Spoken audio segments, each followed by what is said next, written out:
गरमी के महीना जी। ससुर हमारे पंखा ले आए, ससुर हमारे पंखा ले आए। सास ने हराम किया जी ना गजब गरमी के महीना जी। माथे से टपके पसीना गजब गरमी के महीना जी। जेठा हमारे कूलर ले आए, जेठा हमारे कूलर ले आए।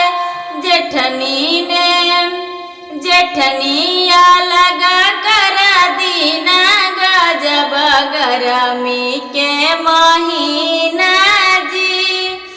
जेठनिया लगा कर दीना गजब गरमी के महीना जी।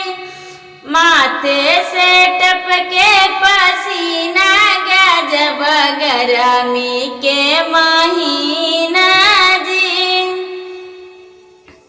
देवर हमारे बेनिया ले आए, देवर हमारे बेनिया ले आए।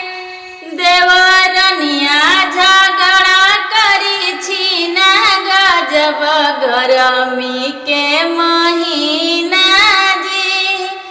माथे से टपके पसीना गजब गरमी